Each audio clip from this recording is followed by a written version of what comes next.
May da ka ba ng pabaruan nga balaod sa syudad nga diri mo pa nasabtan? Kung may da ka ba mga pamakiana, partisan mga ordinansa nga apektado animo adlaw-adlaw nga kinabuhi?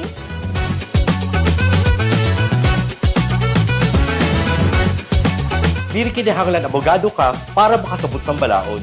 Kay para sa amon, ang balaod para sa tanan.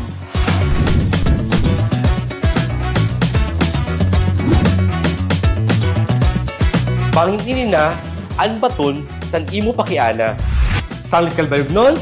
Oras na para Speak up!